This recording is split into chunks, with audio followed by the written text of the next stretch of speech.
Welcome to the FPL USA Press Play Podcast.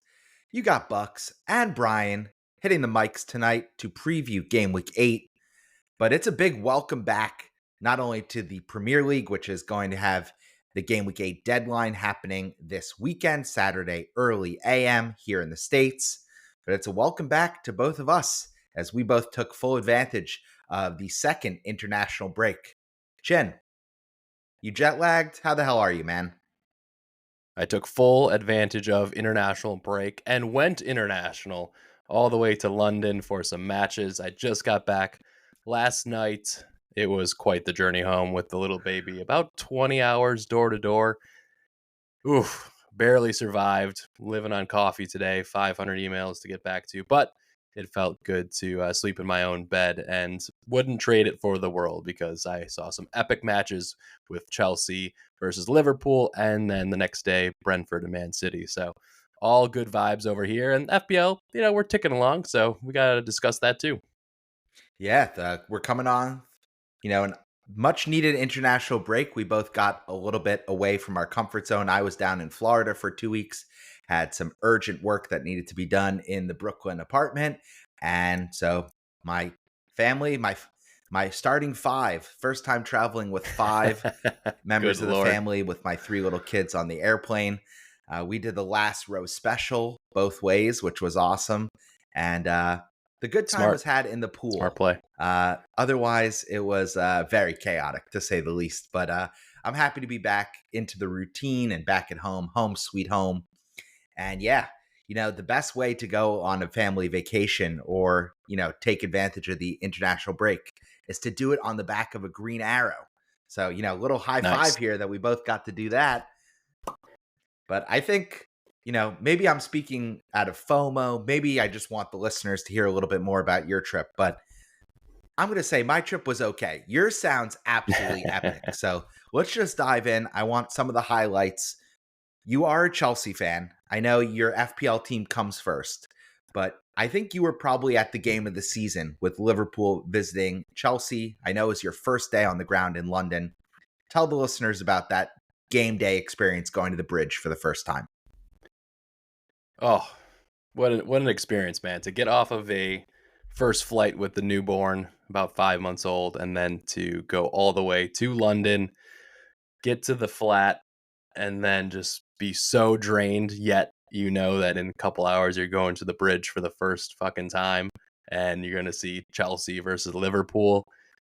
And it was just, it was a whirlwind of a day, but would not trade it for the world, man. And big shout out to Kev Johnson. He is one of my good mates from Sydney that I met, and he was just happenstance, was in London for 2 weeks with his family, seeing some friends around the UK, but him and his family were able to hook me up with a ticket in the stands, and it was rowdy. It was a raucous environment. Everyone was day drinking since the match was at about 4:30 p.m. in London, so people were like up for it. And yeah, it was the feature game, so you got like the full experience. Yeah, walking up to the stadium, people were like just chanting and getting really amped up for the match.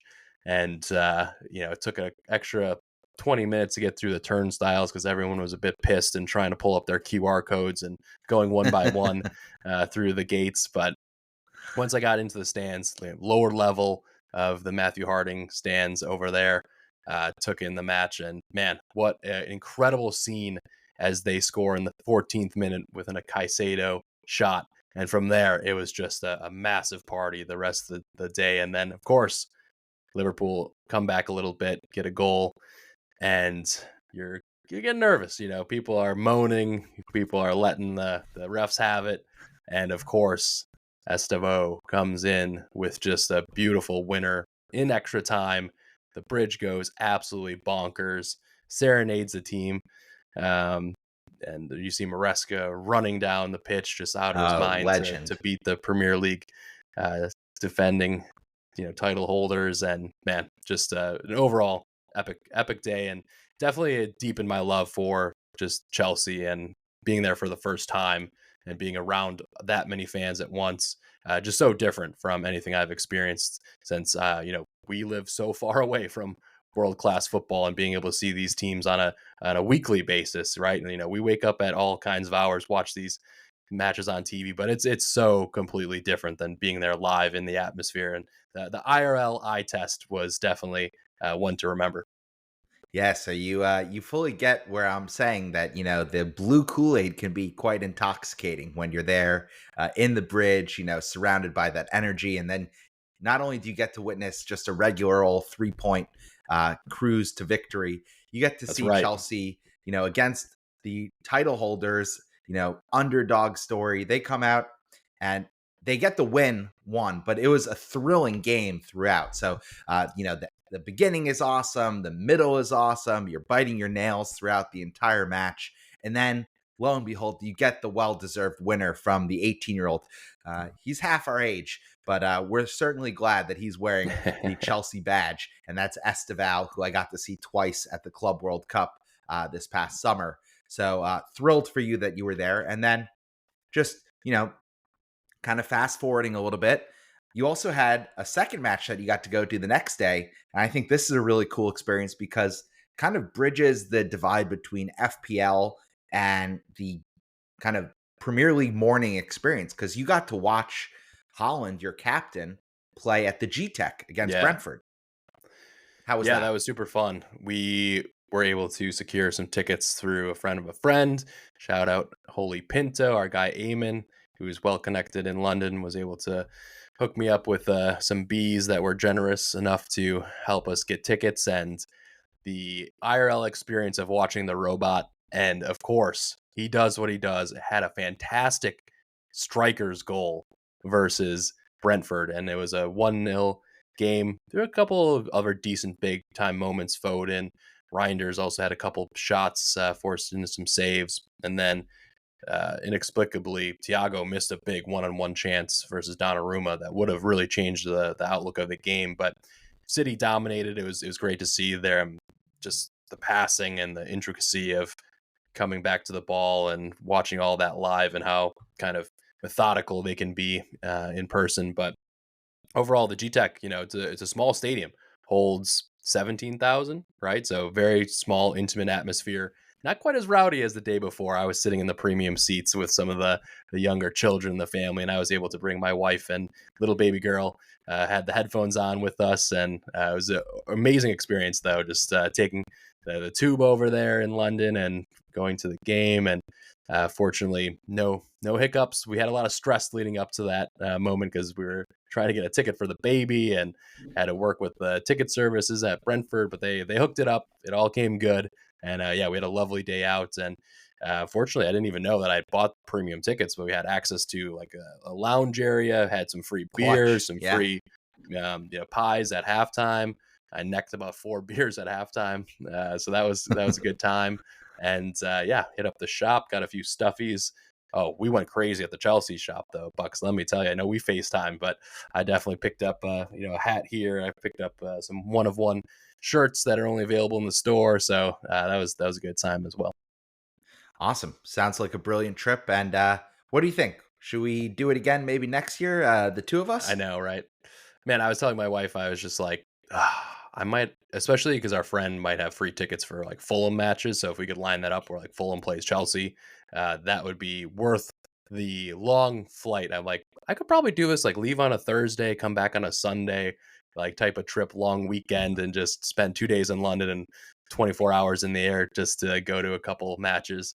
So that's definitely something I'm actively thinking about for probably not next year because I got a lot of budget going towards the World Cup, but the year after, Maybe. All 2027, right. I Fair, think, fair, yeah, fair. that's when we'll plan hopefully. But The listeners will be man, it's wanting good. to know, what the sportsbook line is on whether you'll get more sleep when we go together as kind of a mates trip or whether you got more sleep with the 5-month-old. But we'll keep that a Yeah. mystery for our listeners to guess in the comments.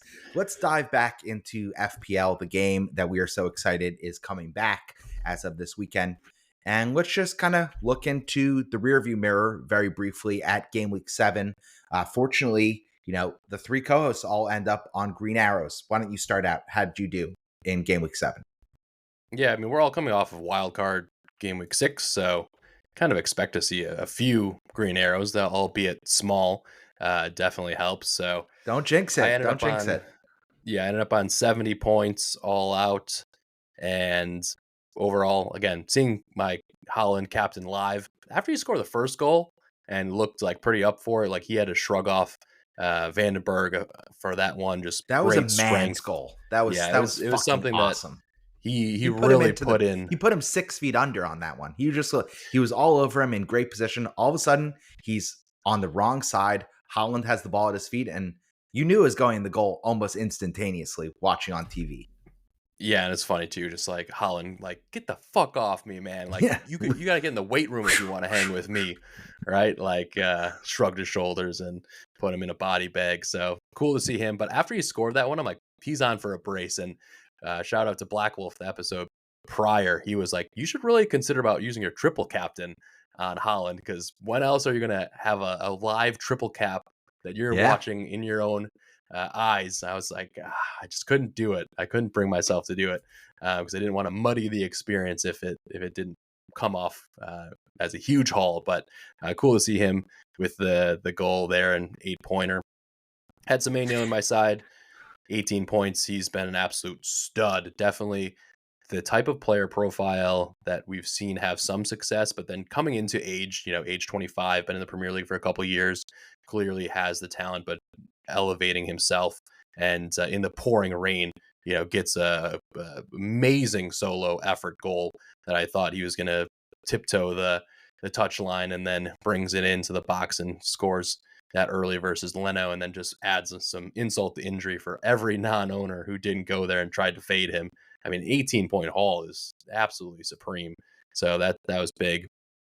And then most of my team, pretty template. I think the main miss I need to complain about and just blame myself, I had a couple drafts with a triple up with Arsenal defense, and I would have been about 20 points higher if I would have kept Gabriel instead of Virgil. And that one's been keeping me up at night, and already looking to use two of my three free transfers to maybe bring Gabriel in for the triple up. So I'm not having a good season of FPL so far, but I do have Too Timber in early to place say. for his Too early 11 to pointer. say. Yeah, early days, but even something like that, like 20 points on one decision off a wild card is pretty bad. But yeah, that's me. I got some problems in my team, but I'm going to be bench boosting in game week 8.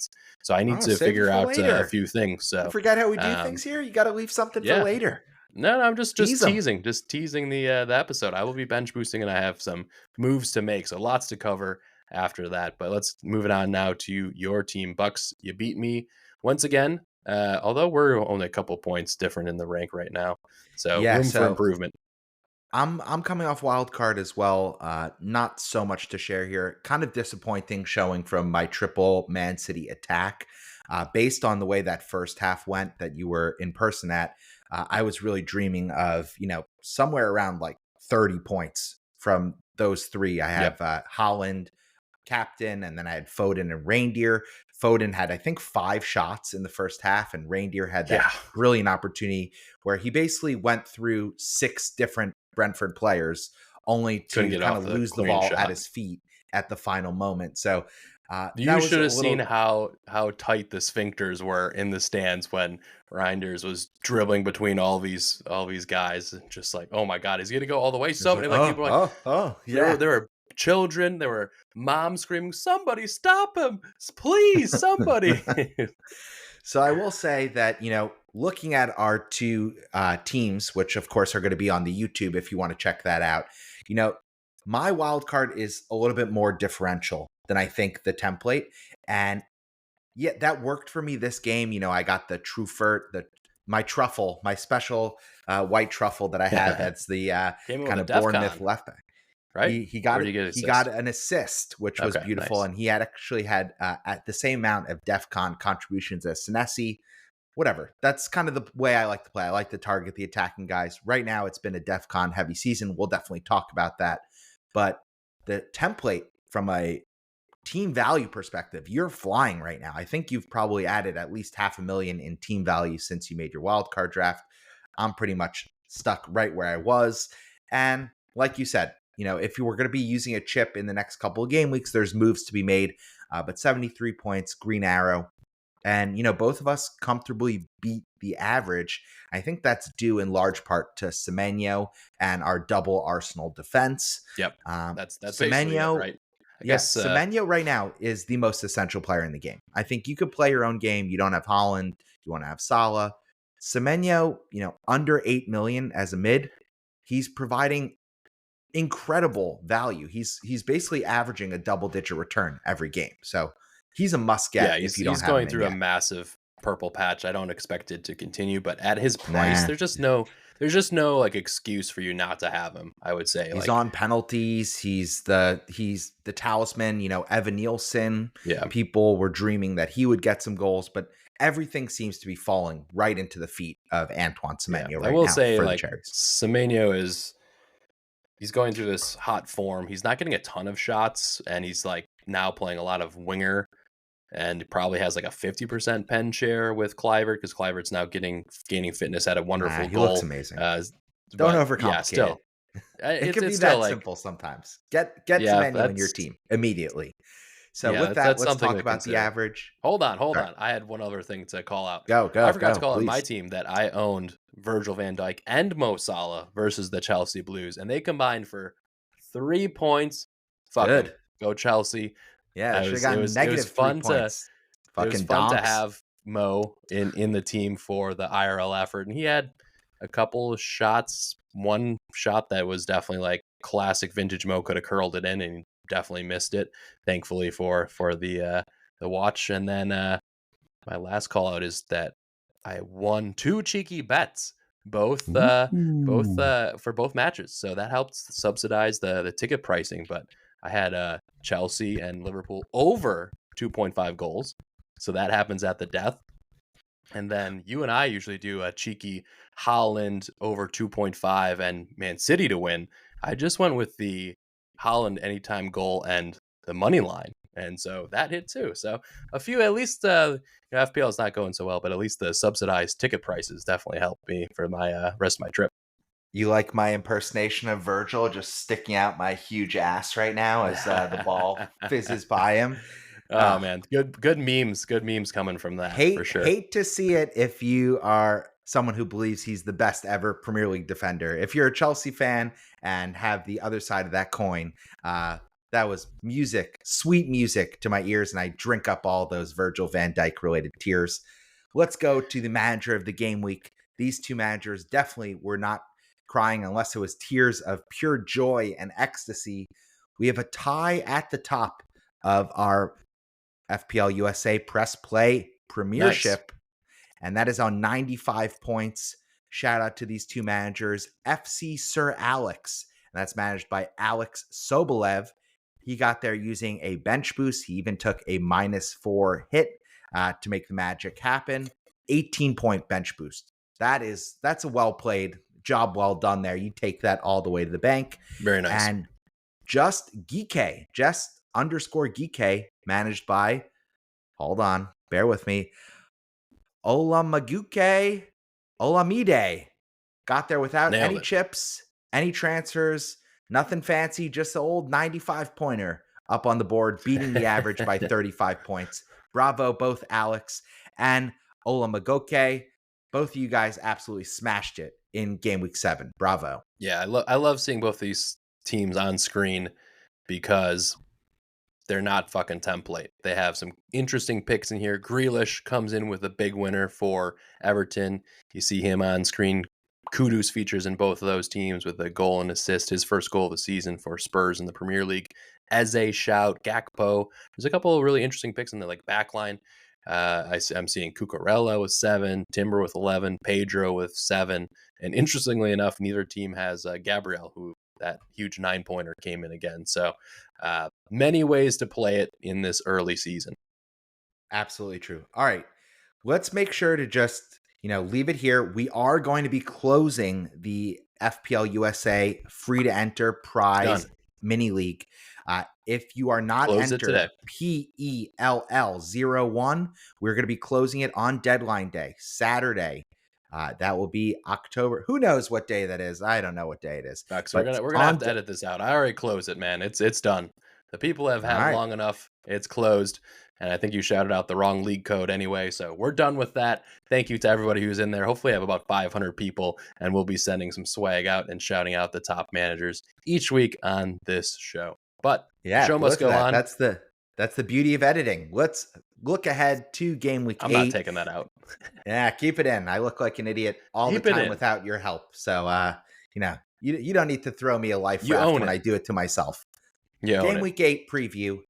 We just should, caution, word to the wise. If you've been playing FPL for long enough, you've come to expect that the game week following an international break tends to be topsy-turvy. There's always some surprise results, as there's tired legs out there. Players coming from far distances to feature for their home country now have to play club football again. So there's a lot of focus on game week 8. And I know you mentioned you're using a bench boost. There's a lot of managers thinking about using a wildcard chip. Just practice some caution not to freak out too much if there is a surprise result or several in game week 8. So without that, Brian, why don't you run us through the matches to target for some FPL hauls? Yeah, there's definitely a few of them. I would start with Arsenal, who firmly sit at the top of the table now after another You're solid welcome, Arsenal. result. And you were a Saka owner, takes the pen over GW8. So congrats to you. Good little call there. Nice little differential, but no bonus points. No bonus points for Saka. You hate to see that, as Timber and Gabriel and all the defenders are getting clean sheets. But I would say that Arsenal at Fulham, Fulham just conceded 3 away to Bournemouth. They can definitely give up some goals here. So I expect this to be a 3-0 to Arsenal. Ooh. I just think they have to actually really put the pressure on Liverpool in this early stage to create some separation potentially, because Liverpool's defense are up and down. Their lineup is chopped and changed every fucking match. The slot man just doesn't know what to do with their new players. Right back is up in the air. So I just think now is a crucial time in his next 5 to 8 games for Arsenal to really try and get maximum points in this window and create some separation, as Liverpool is very topsy-turvy. So what are your thoughts on that mantra? Do you think that's something that we'll see from Arteta? Yeah, great call out. I think they start their strongest possible 11. Obviously they get that big result with Saka taking the penalty. I had been calling that the entire season. So Saka is firmly on many watch lists and definitely he's top of mind. I think this is 2-0 to Arsenal pretty comfortably. But I think the big story here is the loss of Odegaard. It's not a season ender, but he will be out for at least 4 to 8 weeks, I think is the new updated injury timeline. At least till after the next international break. So yeah, for sure. Yeah, 4 so he's to going to 6 miss a weeks month minimum. Yeah. And they have the depth. They have the depth that they shouldn't rush him back. Now, this is why you pay £65 million for Eze. Exactly. This is his time to shine, right? So I think, again, we pretty much know today, we're recording this on Monday, the 13th, who Arsenal are going to start with. They're going to go strong in defense. Eze will take Odegaard's spot and Saka will be on the right wing. So I really think that Arsenal are a team that you should get on the bandwagon for. The fixtures are excellent. I think if they're not top, they're very close to top of the fixture ticker from attack, from defense. No matter how you slice it, you probably want a triple up on Arsenal. And this is as good a time as ever to make sure you have that in place. 2-0 to Arsenal. All right. I like it. We're both predicting clean sheets. So we'll see if Gabriel, who is now a DEFCON monster, he's gotten huge DEFCON points the last 2 matches. I was up late tinkering. I'm like, I'm going to throw VVD in for a little spice. Maybe go for him instead. And because I was thinking, if Gabriel doesn't score, all he's the goals for the national team. Yep. And now, we're seeing Gabriel is just a fucking beast of a pick, as he is always. Brian, let me just pause here before we go to any other matches. I know we talked about this on some of our text threads. Optimal Arsenal triple up. Who's your first trio? That's a question from Corey as well, so we can address it here now. But I would still heavily lean into double defense, but I would definitely be going with Gabriel and Timber and then going with a different goalkeeper. And the reason being, watching Timber the last couple matches, he is so attacking right now. He has been in the box. He's had a massive header chance that just got tipped out by Pope in game week 6 when I brought him in, and then it gets an assist in this match, and he's just really like taking up some spaces that I have not seen him in previous seasons. So I don't know if that's a change from Arteta to And have who's him your up third? higher. Who's your third? And then, yeah, I mean, if we think the pen share is split 50-50, you would probably go with the proven asset in Saka. I Okay. know Gyökeres is taking a while to warm up in the league, so he's got 3 goals in 7 matches, which is actually not bad. That's But he pretty got good. two Yeah. of them in one, so it's followed by a lot of blanks. He's just having some trouble adapting, I think, to getting his shots off. Like maybe he's better in a counter-attacking side, like where he played for Sporting last year. But And it's it's worth still mentioning early. Havertz not so far away from coming back. I have the same trio. That's why I just wanted to Yep. press you on it. And as a Chelsea fan, it's not hyperbole, and I don't say this with any joy in my statement, but right now Timber is the best right back in the Premier League. Reece Oh, James that's is kind of spicy. more of a Swiss Army knife at this point, and you'd be Yeah, he hard doesn't play pressed right to back. say anyone is anywhere close to Timber and the way that he's kind of shot out of a cannon to start this season. He's been exceptional defensively. He's getting bonus points. He's getting attacking returns. And you look at the heat map, that's kind of exactly what you want to see for a player with high upside and also a high floor. So he's kind of offering everything from an FPL manager perspective.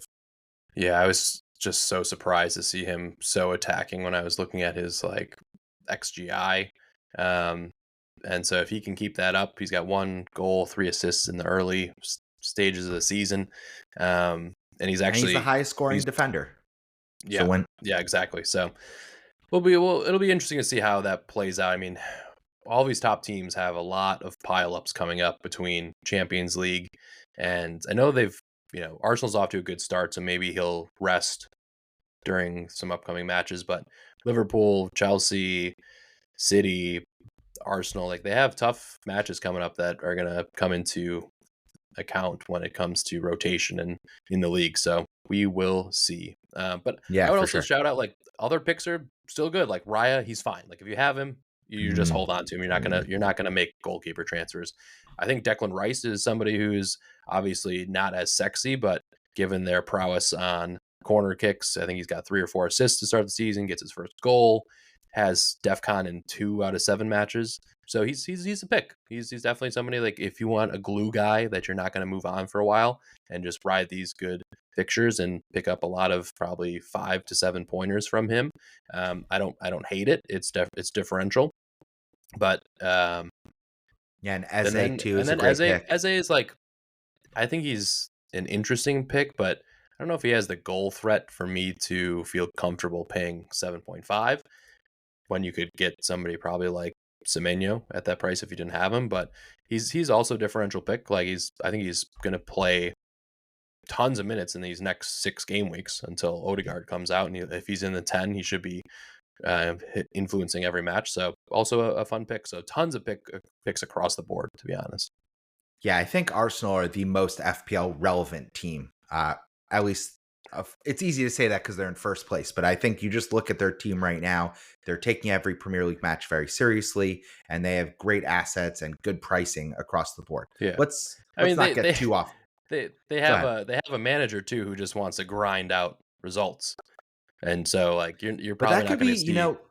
I think that's kind of, you mentioned it before with Gyökeres. I think that a little bit kind of tamps down some of their attackers' ceiling. And so that's why I think, when we were on Wildcard, one of the things we were both bantering about was, do we just have a triple Arsenal defense?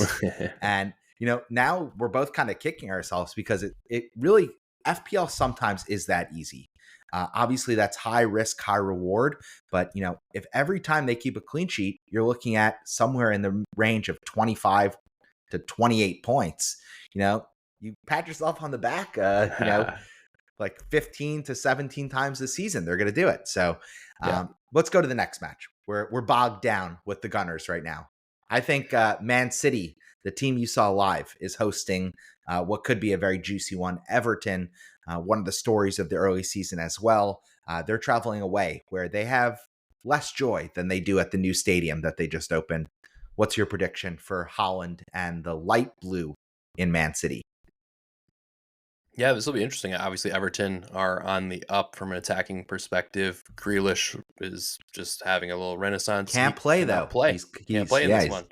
So you're going to miss a ton of influence here. I think KDH is back after he served his 1-game yellow card suspension, so they'll rely on him for a little bit more creativity in this match. So if you have to roll him out in one of your midfielder slots, not the end of the world. Probably high opportunity for DEFCON and high opportunity for yellow card for KDH in that match.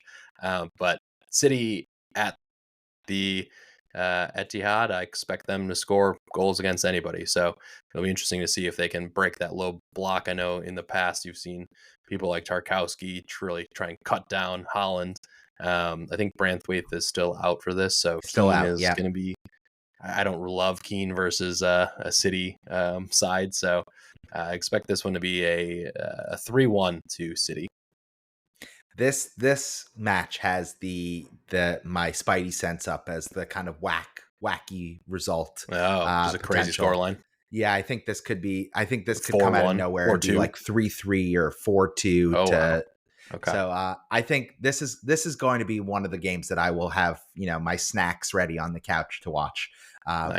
But I don't think there's any reason to not captain Holland at home with the form that he's in. So this one is going to be a good one. Unless of course you're going to go for the likes of Mo Salah and his sterling record versus Manchester United.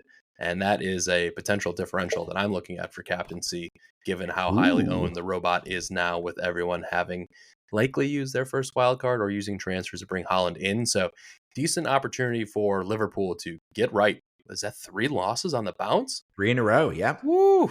That's fucking stanky. That is terrible. Slot better get his shit together because these players are unsure of what the bleep they're doing. I mean, they might have to bring in Sean Dyche to take over, right? Oh my goodness. I mean, what's the score line here? If you're going to captain Mo seriously, how many goals are Liverpool scoring? Liverpool since this is at home as well, I just think that like Manchester United go into this with a bit of pride, trying to hit on the counter, but that leaves them susceptible at the wrong moments. And this is historically. I mean, what's the head-to-head for these two guys? I got to pull this up, but like I know the last 10 years, like Liverpool absolutely dominate. It's not even a fair fight. It's been rough. Yeah, it's been rough. So I would lean here probably a three bagger for Liverpool and a little bit of a get right moment. I think Salah scores at least 1 goal in this one. Okay, he gets his their his first open play goal of the season, right? Their defense looks like garbage, though. I really must say, like the amount of times that Konate is fucking up this season is like insane. They need Gahey to come in that free transfer in the off seasons in the worst way. My goodness. Yeah, Kirkes looks like he's a shade of himself as well. I think in general, the fact that Mo Salah doesn't play any defense, you just saw it in the Chelsea match. They always had a numerical advantage. And then they have this Szoboszlai guy. He's running his heart out on the pitch. He's trying to cover like 3 positions, 2 guys on that right back position. Yeah. They have some challenges in the system. And I think Manchester United, Amarin isn't a dummy. I don't think he's a great coach, but he's not a dummy. He's going to be studying that Chelsea match and trying to figure out ways to create that same overload that Chelsea went to over and over again on that left wing, where they're going to have Cunha, where we had Garnacho. I mean, I think this is going to be a really fun game as well. I think it's 3-2 to the hosts. I think there's goals from both the last teams. time that they lined up against each other as well as a 2-2. Mm-hmm. So a little blood in the water for Liverpool to get some revenge. But looking at their head-to-head though previous matches, we got a 3-0 to Liverpool, a 2-2, 4-3. Yeah, that 4-3 one I remember. Yeah, there's a couple like pretty wild matches actually. So this could either be like a barn burner or it could be Liverpool domination. I just do not see it any way that it's a 1-0 Manchester United upset or something like that. So time will tell. Agree We'll with come you. back All to right, it. let's go to the best match in real life. I'm keeping Chelsea out of this. They travel to Nottingham Forest. They are the early fixture. I think that will be a good game. But with Cole Yep. Palmer out, really hard to pinpoint where the points are going to come from in that Chelsea team. So I think the kind of Enzo, man. the best match in real life. I didn't think we'd be saying this when we started the season. Bournemouth at Crystal Palace. I think this is the sickos like us two who just love the Premier League. You know, there are stars that are in the works of being really cemented as, you know, worldwide household names like Semenyo, like I think Adam Wharton is a special talent, Daniel Munoz. So there are really exciting players in this game. Both teams are just coming in great form. So I think this will be one of those kind of watches that if you know, you know, you'll be tuned into this game. Any Yeah, prediction? Bournemouth sitting in fourth and Palace sitting in sixth in the early season. So great results. I think these are two of the managers that we show a ton of respect for, given the amount of turnover that both teams have Top had 10 in the Premier over for sure. the last couple seasons. You know, you have Elise and Eze both leaving Palace. They're able to pick up Sar and really whip him back into Premier League shape and become a really great asset for FPL and for the Eagles there, and then obviously Bournemouth. I just can't believe that Bournemouth has lost their like whole back line, and they're still really putting on the press and delivering results, even with Clivert not playing more than 180 minutes so It's far the this season. Like system. It's it's the impressive. system. So yeah, the systems are in place from those lads. I think this is one where both teams want to get a statement victory. I would say a 2-1. I'm going to lean towards Palace, the home team, for a Ooh, little home okay. cooking. Yep, I'll take the other side of that. 2-1 to the visitors. yep. All right. But you see I goals in think, this, right? yeah. I mean, honestly, I think the first 30 minutes you could, if your kid didn't sleep well at night, which most nights my kids don't, you know, you might fall asleep on the couch and drool a little on yourself. But by the time halftime comes around and there's some tactical switches, I think that second half will be really, really exciting and some great football. Man, Before we I get just out think of, like you said, Bucks, like the first 30 minutes in all of these matches are going to be either really drab or we're going to see some back pass fuck ups. We're going to see somebody yeah, like stumbling over their feet drunk off the plane coming back from Brazil and gifting goals. Like there's going to be some wacky shit that happens this week. So we're going to see I think either some high score lines or just pretty drab football. I'm hoping it's high score lines for FPL.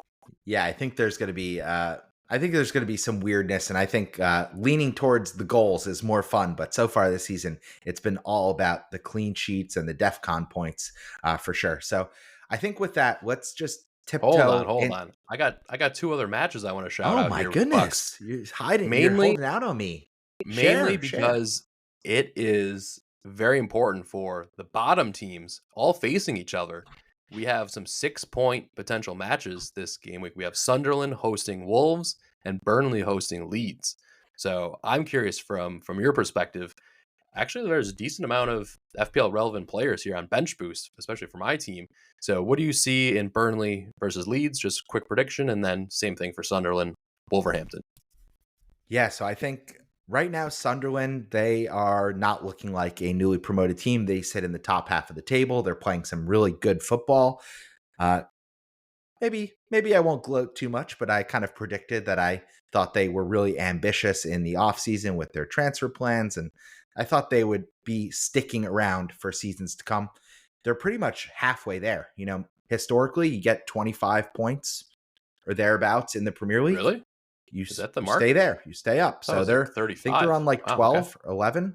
So 11. they're almost halfway there through the opening sixth of the season. So very impressive way to start the campaign, and they haven't had the easiest of fixtures either. So Sunderland is a team that I think, especially defensively, they're offering tons of value. And then you look at Xhaka. I mean, I think he's the perfect fifth midfielder, eighth attacker. And Then I look at that other game, and I really think that we need to focus the magnifying glass on Burnley, because if they're going to have any chance of making They a need to claim win to this. stay up this season, this is a must-win game, because they don't look like they're altogether too tight on defense. Losing James Trafford has clearly had significant ripple effects throughout that team. And Leeds just look like a team that are going to outmuscle and brute force their way to some ugly results this season. And listen, the Premier League is physical because of teams like Leeds. They come in, they have a bunch of 6-foot guys with sharp elbows and nasty streak. And personally, I'm really invested in that being a 2-0 to Leeds, because I have double Leeds and Dubravka on my bench for a potential bench boost. So I'm heavily invested in that one. So yeah, I think these are both must wins for all 4 teams. So they should be really fun. Good shout. Good to bring these up. Yeah, I think they're just super relevant matches this week for anybody on bench boost. So you're really hoping, like in a situation like yours, you're hoping for save points from Dubravka, maybe 4, and then you're hoping for Stash and DCL, I assume is who you have, maybe. No, I have Goodmanson and DCL. Stash. Okay, so you're hoping for we should talk about Stash really quick. Goodmanson cross right into DCL's noggin, and hopefully somehow hits the back of the net, right? I would take 16 points between those two guys. That's not asking too much, is it? One thing about Stash, I'm glad you brought him up. Yeah. Since they actually brought in a guy, Sean Longstaff from Newcastle. And the reason I bring him up is since he's gotten his sea legs under him and started playing, Stash has 0 shots. Set pieces. Yeah, he's not taking set pieces. So that is one of the L's of a kind of early wildcard strategy. I know he was a very popular pick on Game Week 4 wildcard drafts, kind of that cheap enabler. All of a sudden, he looks like a player who could be throwing up nothing burgers a lot of game weeks. So just one to shout out. And DCL, he's done me dirty many times in the past. He just seems nailed as the number 9. He's getting chances. He still can't finish for shit, but the dream is there if you're a DCL owner like me, that one of those chances will ripple the back of the net, and you only really need him for the bench boost. So that's what I'm hoping for. All right, pivot us, Bucks. I need to catch my throat. Ooh, it's got a frog in it. Yeah, you gotta chugging too many beers and screaming the anthems for too many football teams. Let's just quickly dig deep into what is a potential Game Week 8 wildcard draft. Now, obviously, all 3 of the hosts have already blown their loads on using the wildcard chip this season. We have pretty different teams, which I want to just give some credit to. None of us drinking the Kool-Aid from one another, not double dipping on anyone's chip. So just a quick wildcard draft that I threw together with my team value. Again, my team value is not notable. I think I have like 100.5. So this is a very achievable team. And I'm just going to run it by Brian and give me your honest feedback where you'd make some changes. Yeah, let me pull it up and put it on screen. Yeah, without further ado, the goalkeepers, I have moved away from Raya. I think he was kind of the most obvious pick if you wildcarded in Game Week 6. Certainty of minutes, but he's kind of a 2-point or 6-point darling. And I like to chase the upside. So I've gone Pope alongside Dubravka, 2 set and forget keepers. They're going to be starting each and every game week. And they used to be teammates. So they'll be happy. And, the camaraderie will be strong in the locker room between these 2 guys. In the back line, I've gone double Arsenal defense, Gabriel Timber alongside Senesi, Richards, and this is a guy I have. He's just really cheap, the Mukiele guy from Sunderland. He's a nailed starter, good for DEFCON. Maybe not the same attacking threat as Alderete, but again, he's a little bit cheaper, so just saving on the margins. Going into midfield, like I said, Semenyo, essential. I have Eze, Gakpo, Ndai, and Caicedo. This is kind of where you could do a little bit better because I've turbocharged the front line. I went Bowen, Holland, and João Pedro. Now, of course, if you go Bowen down to someone like Voldemort, as I like to call him, you can go Eze up to Saka. Kind of makes the team a little less balanced, but makes your starting 11 probably stronger. So again, this is just something, noodle on it, think about it. Let me know your thoughts. Yeah, I just don't see value in the forward line, so I would be playing a 4-4-2 or a 3-5-2 and not a 3-4-3. So other than that, I hate the Gakpo pick. I don't think he's playing well right now. And based on their output, just stay away from Liverpool for the time being if you're on Wildcard, and figure out how to get their assets in later after they show some guile and some gusto. Because right now, they ain't it. 3 losses on the bounce.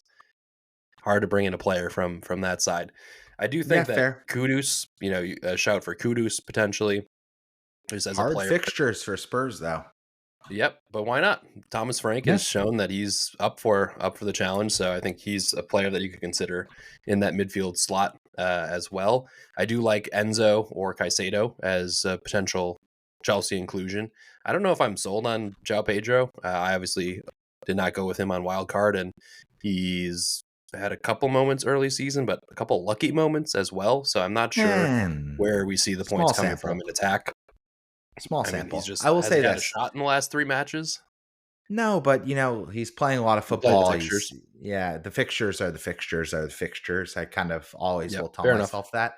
That being said, the meta is really going against this strategy, and to go to the kind of 4-5-1 or even the 5-4-1 based on how the early days have gone in the FPL game.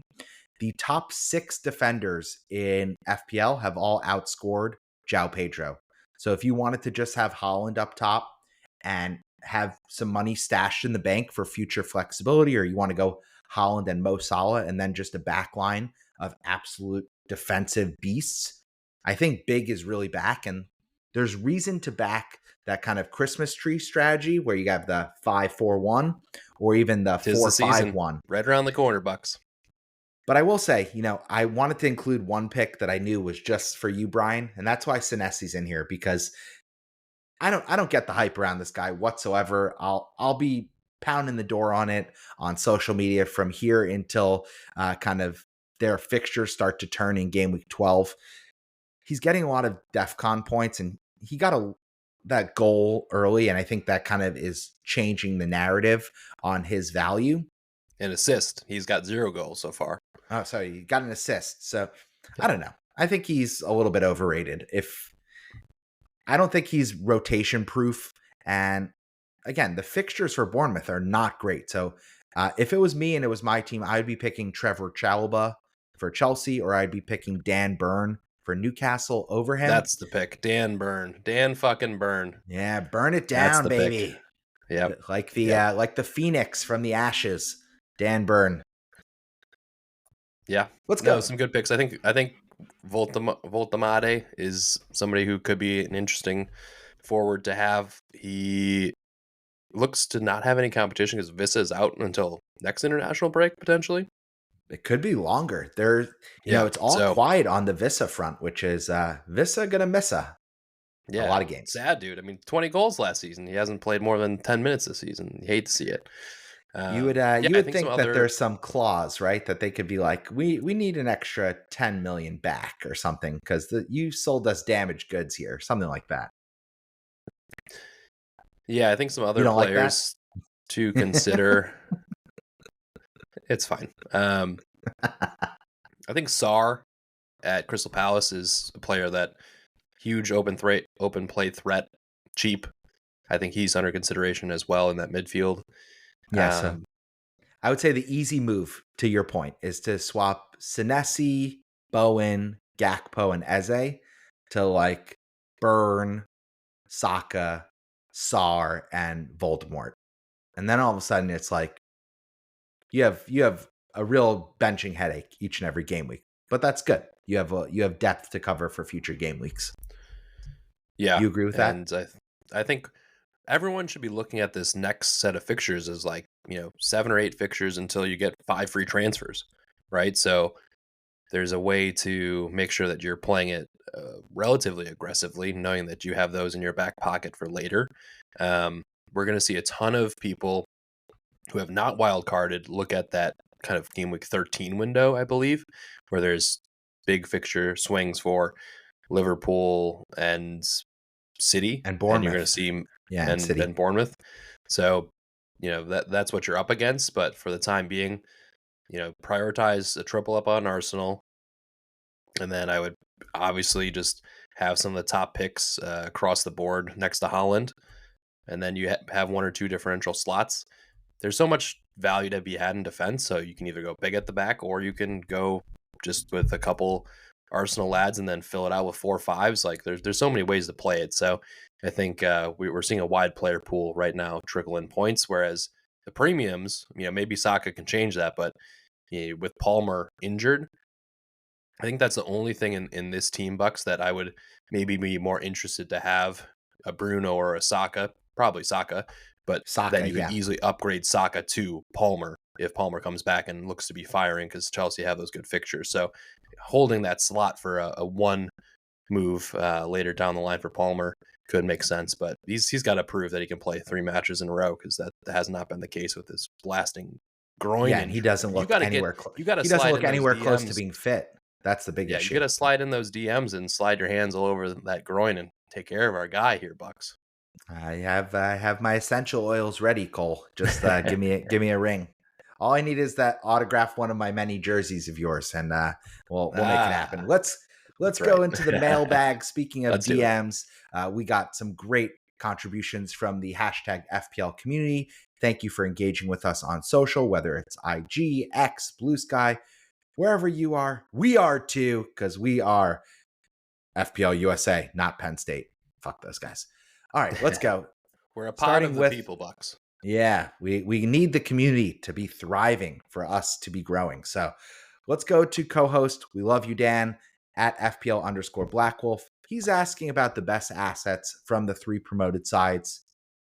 And notably, he wants to know because of their bench boostable nature in the next couple game weeks. I think, Dan, right now, he's teasing a game week 9 bench boost. So I think that's something worth considering. Brian, you have anyone in mind?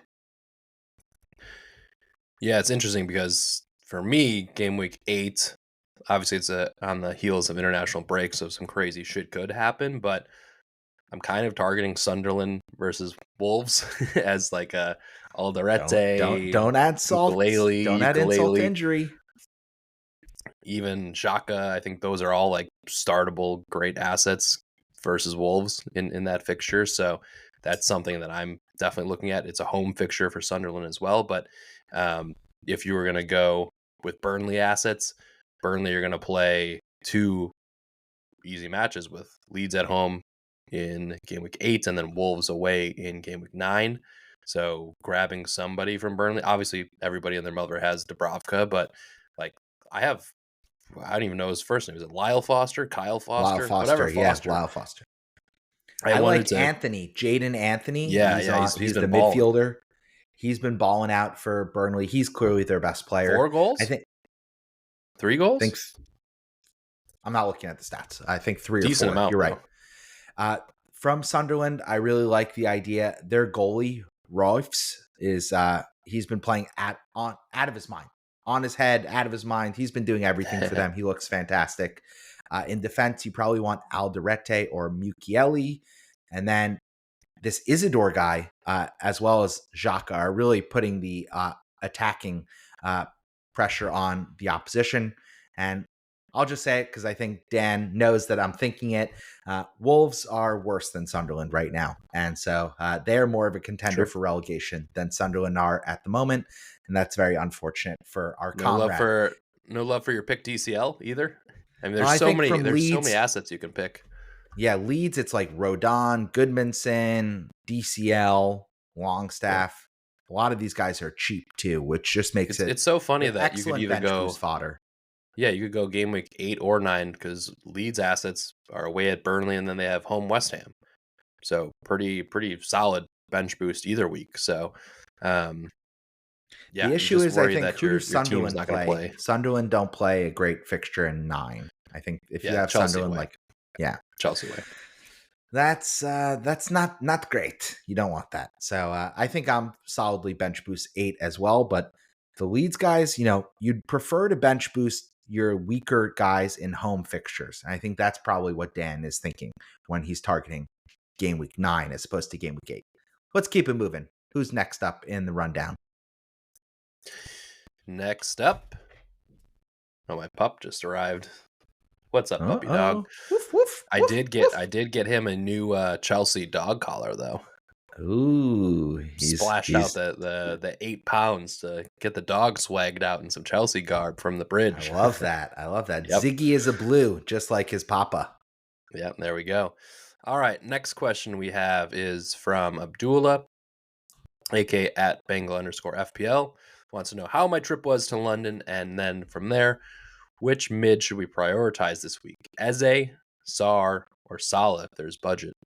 And then who is your favorite budget forward from DCL, Foster, and Thiago? Enzo, Sar, and Salah. Okay. Yep. I like it. This is a great question. I think Enzo, because of the fixtures, if you're merely looking, if you're an advanced stats person, Ismail Assar is just putting on an absolute clinic right now. I think he's second overall in XG from midfielders behind only Semenyo. He's taking a lot of shots, getting in a lot of good final position.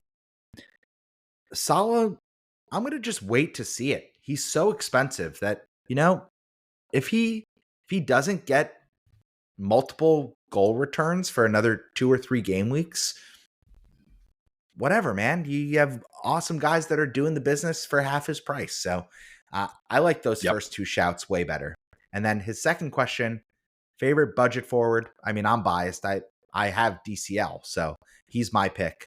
But Thiago has penalties. So I think when you look at it, Thiago plays for a better team on Brentford. He's probably the better player, younger too. If you have that extra 0.5 million, Thiago is the one you'd want to pick out of this bunch. You agree? Yeah, I was talking to some Brentford fans at the match, and they were very upset that Thiago came off in about the 65th minute or so. They were eager for him to keep trying to put the pressure on City's backline and have been impressed with him and his output so far this season. He had Diaz nervous a lot of that game from watching it on my TV.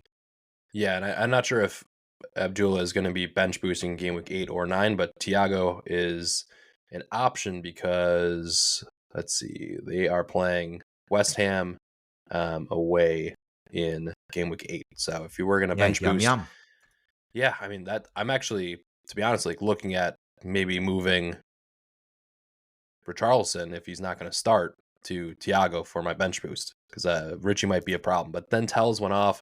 I need to see predicted lineups. Telles went off injured in their last match, and then Richarlison came in, and that's been a and Solanke is still not fit. So I think Richarlison will be the starter, but I don't hate that move because they're playing, I think, Aston Villa away, so it's kind of a bet on freeing up budget for other moves, but probably want to bank that transfer. Let's go to the next question.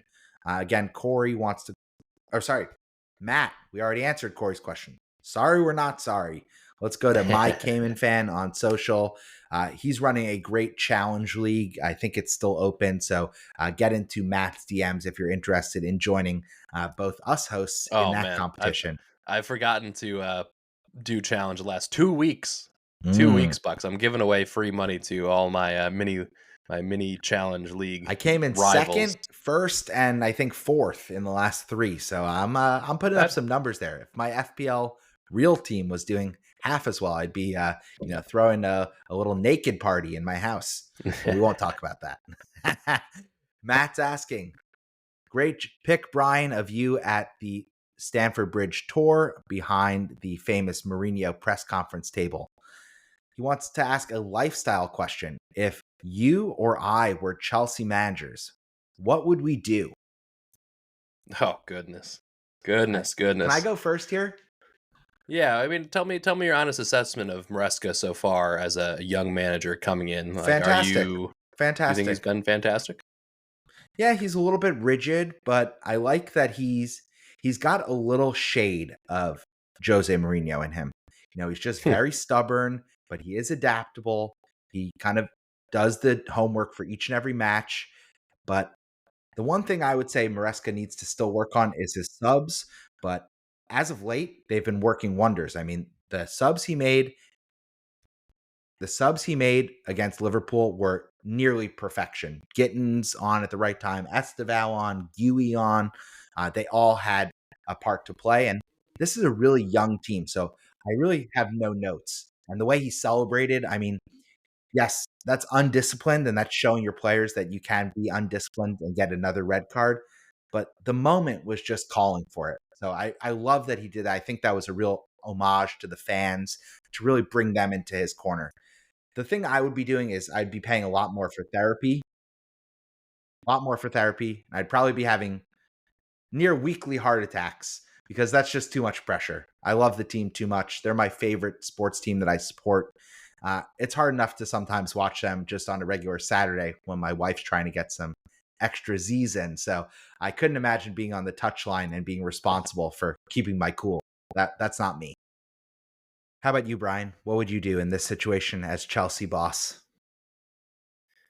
For me, if I was Chelsea boss, I would definitely be making sure that Cole Palmer is playing much more forward. I'm sick of him dropping so deep in some of these matches, and I want him as our best player and playmaker just to be a little bit more higher up the pitch. Maybe have a few less progressive pass moments in the game and just be the one receiving the ball and creating some magic, either playing off the right wing or just playing a little bit closer to goal. I think that's driven us a little bit crazy over the last half of a season where we've seen him just play too deep, considering his talent set. And I think we have enough players in our midfield to progress the ball. So that's the main thing that I would do. And other than that, I would tell these players to stop getting so many fucking red cards. I mean, we're trying to pick up points in every competition, and these guys are playing with 2 feet shackled behind their backs and a player down. It's been rough to watch that. So even going into the Liverpool match, I was not expecting them to have a ton of success, just knowing how many changes they had to make to their lineup. No Palmer, the center backs have been in and out. So that was a pleasant surprise, but I'm hoping that ownership will continue to give him a pathway to grow and see if he can continue to be stubborn in the right places, but adapt and make his tactical substitutions a little bit more fine-tuned. Yeah, one thing to just add, I think to Matt's question, that Liverpool result was probably bigger for Enzo than it was for the club. I think Chelsea probably, when they looked at the fixture run, they were probably assuming they would get something, maybe a point. But the fact that, Enzo, they get the 3 points, he has that moment where not only is he showing his fire on the sideline, getting the first yellow card, arguing, and then all these changes that make every move he made came off to perfection. And then he gets to go celebrate with the fans like he's a lunatic, like he's just one of us, couple beers in on a match day. So I think that went a really long way for the fans and getting them in his corner. So I loved it, and a lot more to come. They're still the youngest team in the Premier League. They're even younger than they were last season. So you got to expect a couple moments of silliness from a bunch of teenagers. Yep. All right. Thank you again for engaging with us on social at FPL USA Press Play Podcast. So thanks, Brian, I got one for you. Doing that. Best thing you ate in London. What was your best meal with your beautiful wife and daughter? It's much different when you're dining with the 5-month-old, where you have to take turns holding her and eating and all that. But my top meal was probably had some good Indian food. Dishoom is one of the best restaurant chains kind of around London, but very authentic Bombay style food with a kind of modern twist. Lots of great upscale cocktails. That was our last meal. That was absolutely supreme.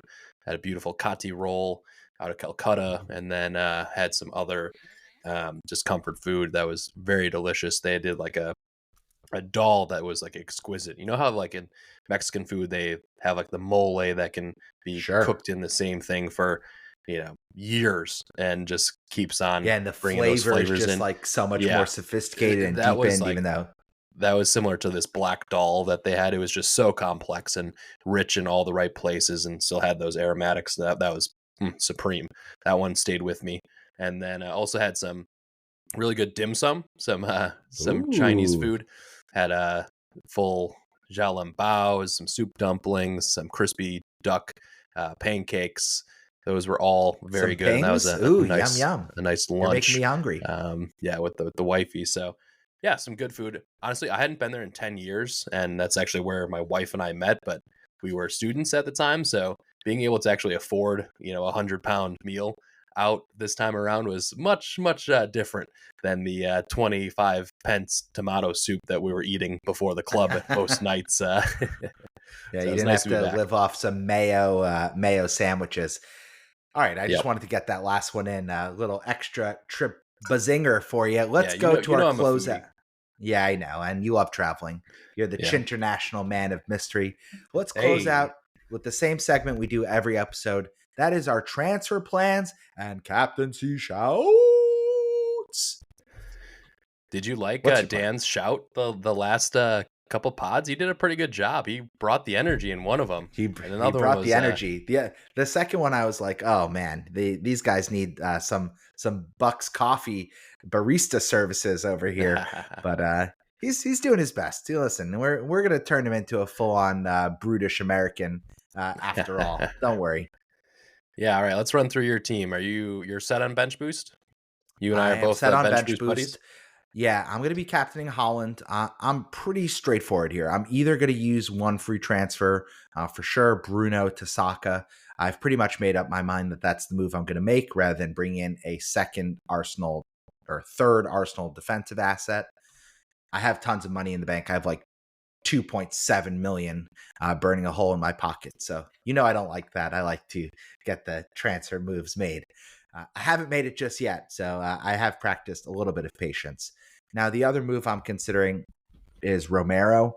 He's priced like a semi-premium. He's at 5.1 million. They play Villa, and then the fixtures are just not great. They're away, I think, 3 of the next 4. He was flagged at one point, then he got a 1-pointer. He could easily be Munoz, but I don't love the Palace fixtures either. So I'm thinking I'm going to back my gut and either bring in Cucurella or Chalobah for that Okay. awesome run Ooh, of interesting. Chelsea fixtures. I can Gotta go stretch to cuckoo. get Cucurella, and that seems like the more fun pick. I'm going around with propaganda on all our Yeah, text that's threads right. saying how he's the best left back in the world. It would be a little shameful for me to not bring him in instead of bringing Yeah. Trevor Chalobah. So I'll probably go Saka and Cuckoo in for Romero and Bruno out. Is that you don't have enough money for that, do you? I do. You have Yeah, money in the bank? I have more than enough. Yeah. Oh wow, I didn't know you left that much money in the bank because I'm like those Yeah, I both think those players are more expensive. Yeah, it would be leaving me, I think, with like point 0.3, which then would bring in Cole Palmer if and when he's fit, or bring Mo Salah back, a 2-move maneuver. But yeah, get bench boost out of the way, get my fun vibes picks in. All That's right. that's what I'm shaping up to do. I already thought you had Saka for some reason, so this is No, if I you backed remember, these I moves. went Foden last second. I tricky dicked you on that one. Oh, It didn't an work out illusion. quite according to plan, but I know, we'll yeah. see. You haven't been on Still the time. pod in a couple of weeks, so I forgot which your game week 6 wildcard ended with. All right, cool. Bench boost, we're hoping for 12 to 16 points. Be happy with that? Nah, give me more. 15 to 18. I'm getting greedy. Yeah, I'll take 12. I think it could be worse. So, uh, Listen, I got my bench boost is going to feature 4 guys from the 3 newly promoted teams, so it could easily be a 5-point bench boost. What do oh I know? man, I'm just I know. speaking it into I'm just hoping existence. actually, like, if I could just get nils, I'd be fine with that, right? Like 2 clean sheets, two pointers, 16 points. Nah, I want a Brilliant. DCL. I want a DCL attack and return. I might even be crazy enough to put a small little wager from my kids' college fund on that one. Oh wow. Okay. All right. We'll discuss it before the weekend. Taking a look at my team, pulling my team up on screen one last time here. So this is the bench boost squad. Right now, I have Stash. I have Alderete versus Wolves. I have Dubravka, and then I think I have some other guy, Foster.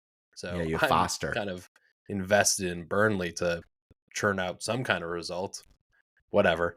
I don't love that. I don't love I that. can't wait to be into a 4-5-1 or a 5-4-1 in next game week. I will definitely be ripping out Richarlison soon. So I just need to hear some team sheet news on Richarlison. Is Richie going to start?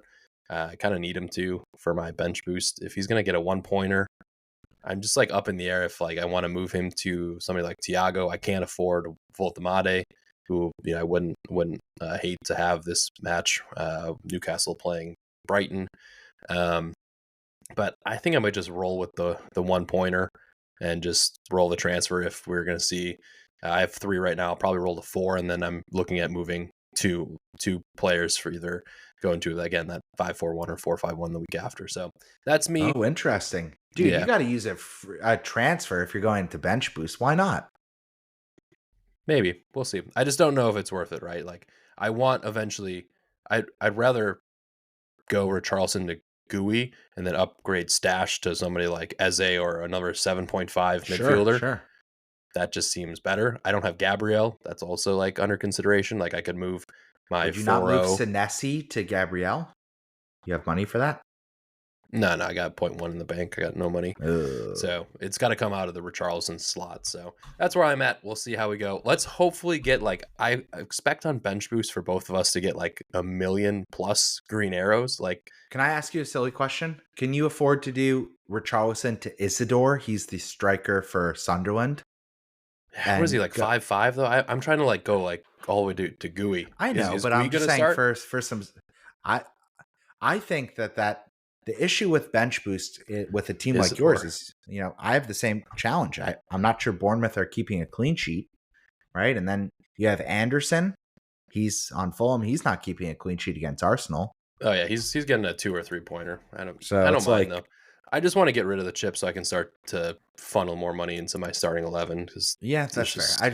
How many more that's why I want to be pragmatic, and I know Dan is like shouting from that. He's on my right shoulder right now. He's like, Bucks, patience is the way. Like young Padawan, you got this. This is different game. No hits, bank transfers. He's telling me all the right things, and I'm like, well, if I want to play my own game, then I'm just going to use these fucking transfers. Let's go. So I have 3 of them also, and I'm like, I'm going to get 5 of them in 2 months. Let's go. Use them. All right. Well, bench boost, we better get green arrows. But that's a wrap, Bucks. Let's get out of here. Thank you very much for joining us, everyone. A lot of stories out of the London trip for me, but glad to be back in the saddle. Football will be back very soon. And we won't even get into our gripe with World Cup ticket pricing and everything else. Embrace the chaos. More footy is more fun here in the States, and we are absolutely leaning into it at the right time.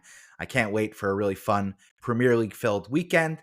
It's so good being back on this lovely, humble podcast with you, Brian. And That's right. We're now taking over the YouTube. You have to see my face each and every week now. Sorry, guys. I am back and better than ever. I am a little tan, but I'm still. You lost a couple of hairs, though. You pulled out. I'm the whitest shade of Casper White, even with the tan. It's not getting better than this. Sorry. All righty. Best of luck. Green arrows to come, and we will catch you next week for the Game Week 9 preview. Peace. Follow us on social at FPL USA Press Play. Let's go. Woohoo!